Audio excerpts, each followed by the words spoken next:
계속해서 대구 경북 소식 전해드리겠습니다. 얼마 전 고령의 제지 공장에서 네팔인 한 명이 숨지고 이를 구하려던 한국인 노동자 한 명도 숨지는 사고가 났는데요. 이주 노동자들이 어렵고 힘든 일을 도맡아 하다 보니 사고도 많이 발생하고 있어 근본적인 대책이 필요하다는 지적이 나오고 있습니다. 윤영균 기자가 취재했습니다. 지난 1일 고령의 한 제지 공장 원료 탱크에 네팔 노동자 24살 A씨가 종이 찌꺼기를 청소하기 위해 들어갔습니다.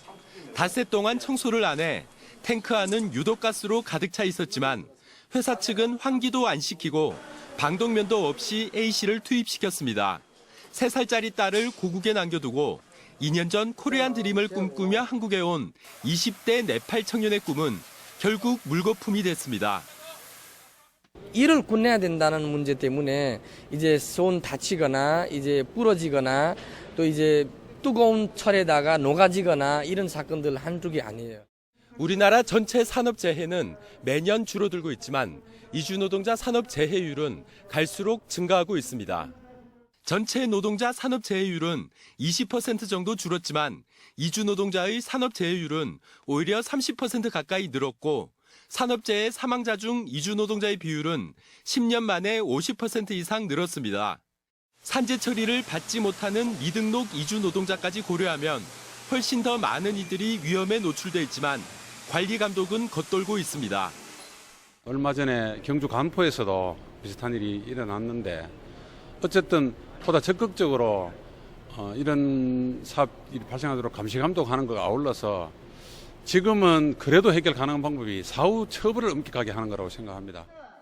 이주노동자 지원단체에서는 이주노동자 고용업체의 전수 관리 감독을 실시하고 실질적인 안전조치 방안을 마련할 것을 요구하고 있습니다. MBC 뉴스 윤영균입니다. 지역 최대 규모를 자랑하는 생활체육 배드민턴의 큰 잔치가 열렸습니다. 어제부터 이틀간 펼쳐진 제2회 태왕 아나스배 대구 연합회장기 대회 현장을 서권 기자가 다녀왔습니다. 생활체육 가운데 가장 많은 동호인을 자랑하는 배드민턴. 동호인들의 열정을 확인할 수 있었던 대회가 대구 육상진흥센터와 시민체육관에서 펼쳐졌습니다. 참가팀만 150여 개, 출전 선수는 무려 3천여 명에 이릅니다. 오늘 펼쳐진 주요 종목 결승전에서는 아마추어 정상급 선수들이 대거 출전해 배드민턴의 정수를 보여줬습니다. 기존적으로도 굉장히 실력이 좋은 친구들이라서 사실 마음이 많이 무겁게 들어갔었어요. 근데 이제 제 파트너 원희와 힘 빼고 잃을 거 없는 경기다. 그냥 최선을 다해서 열심히 하자. 이 결과로 이제 좋은 결과 나온 것 같아요. 성별과 나이를 뛰어넘어 동호인 축제로 펼쳐진 오늘 대회. 팀을 이뤄 펼쳐진 경기들에 동호인들의 끈끈한 정은 더해졌고 배드민턴을 향한 열정은 더욱 뜨거워졌습니다. 보통 평상시에 체력 관리도 잘하고요. 매일 하루도 안 빠지고 배드민턴을 즐기고 치고 있습니다. 생활체육의 힘을 보여줬던 이번 대회의 주요 경기는 다음 주 일요일 대구 MBC를 통해 확인할 수 있습니다. MBC 뉴스 서건입니다.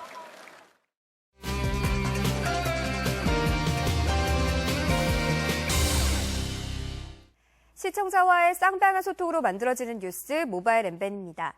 집에 있는 재료로 욕실을 깨끗하게 청소한 영상이 MBN에 올라왔습니다.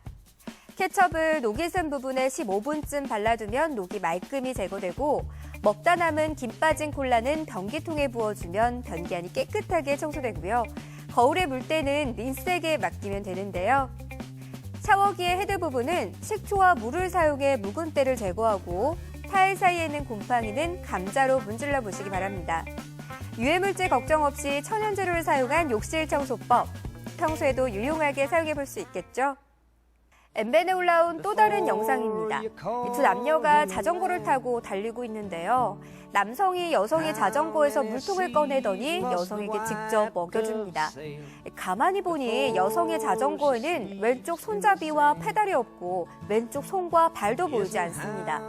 이 자전거는 왼쪽 손과 발이 없는 여성 장애인을 위해 특수 제작된 것이었고요. 남성은 왼쪽 팔과 다리가 없는 여성과 함께 달리며 물을 마시도록 도와준 겁니다. 이 영상은 브라질의 한 자전거 동호회에 올라온 것이라고 하는데요. 이 영상과 함께 이것이 바로 우리가 하는 스포츠다라는 명언도 남겼습니다.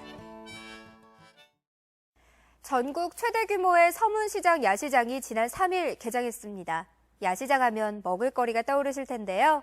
역시 11대 1의 경쟁률을 뚫은 판매대 80개 가운데 65개는 먹을거리입니다.